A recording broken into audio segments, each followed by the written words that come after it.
കാരുണ്യവനായ ദൈവം മരിച്ചു കഴിയുമ്പോൾ വിധികർത്താവായി മാറും. അത് നമ്മളോട് ആരും പറഞ്ഞു തരാനില്ല.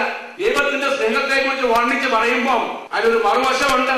ദൈവം നമ്മളെ വിളിച്ചിരിക്കുന്നത് ഒന്നാമതായിട്ട് ദൈവത്തിലൂടെ ആയിരിക്കും. അങ്ങനെ ദൈവത്തിലൂടെ ആയിരുന്ന് അവിടുത്തെ അറിഞ്ഞിട്ട് അവിടുത്തെ സ്നേഹിക്കണം. എങ്ങനെയാണ് അവിടുത്തെ സ്നേഹിക്കുക? യേശു പറയുന്നു, എന്റെ വചനം അനുസരിക്കുന്നവർ അങ്ങനെ സ്നേഹിക്കുമ്പോൾ ആ സ്നേഹം നമ്മളിൽ സ്വാഭാവികമായിട്ട് ഒരു മാറ്റം വരുത്തും. എന്ത് മാറ്റമാണ്?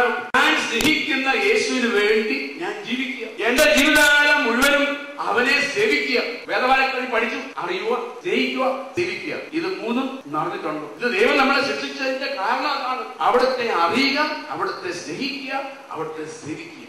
ആദ്യത്തെ ആദവും ഹവ്വായും പിശാചിന്റെ വചനം കേട്ട് ദൈവത്തിൽ നിന്നും അകന്നു പോയ അവസരത്തിൽ അവർ മരിച്ചു. മരിച്ചു എന്ന് പറയുന്നത് ശരീരത്തിലുള്ള മരണമല്ല, ആത്മാവിന്റെ തലത്തിൽ ആത്മാവായ ദൈവവുമായിട്ടുള്ള വേർപെടലാണ്.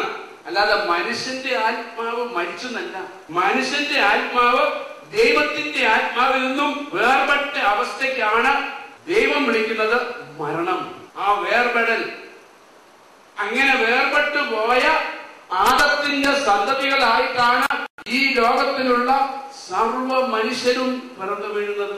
ആ കൂട്ടത്തിൽ ഇന്ന് ഞാനും നിങ്ങളും ഈ ലോകത്തിലേക്ക് പിറന്നു വീണപ്പോൾ മരണത്തിലാണ് വന്നിരിക്കുന്നത്. എന്ന് പറഞ്ഞാൽ ദൈവവുമായിട്ട് വേർപെട്ട ഒരവസ്ഥയിൽ. അതിന്റെ ഫലമായിട്ടാണ് നമ്മളുടെ ആത്മീയ ജീവിതത്തിൽ ഒരുപാട് പ്രശ്നങ്ങൾ ഉണ്ടാകുന്നത്.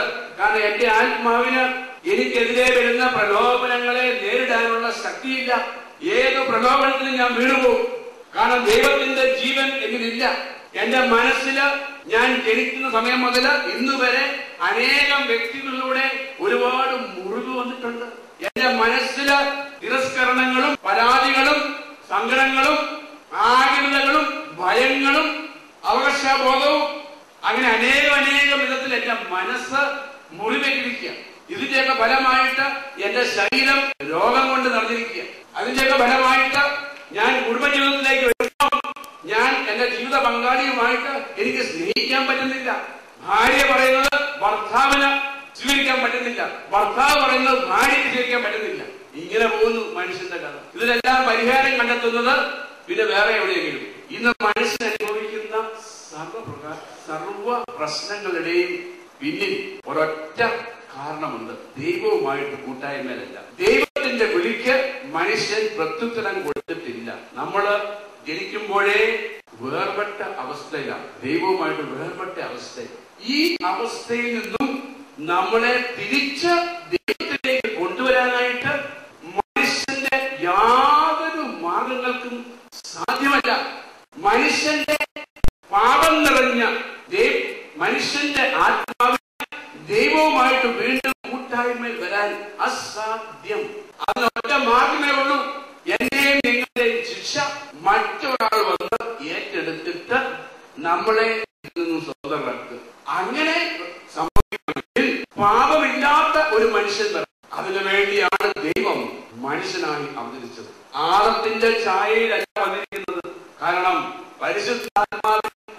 പരിശുദ്ധാത്മാവിന്റെ ശക്തിയാൽ ഒരു പുരുഷന്റെയും സ്പർശനമേൽക്കാത്ത ഒരു കന്യകയിൽ നിന്നും പിറന്നു വന്നു. യേശുവിന് പാപമില്ലാത്ത ദൈവത്തിന്റെ കുഞ്ഞാടായ യേശു ക്രിസ്തു എനിക്കും നിങ്ങൾക്കും പകരക്കാരനായിട്ട് എല്ലാവരുടെയും പാപങ്ങൾ ഏറ്റെടുത്ത് നമുക്ക് വേണ്ടി പാപമായി മാറി.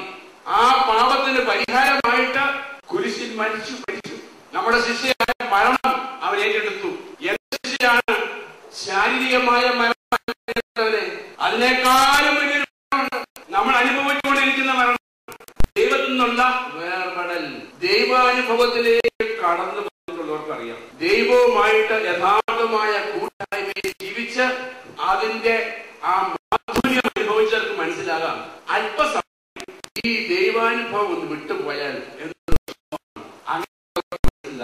യേശു എന്താണ് അനുഭവം? നമുക്ക് വേണ്ടി ആ കുരിശിൽ പാപ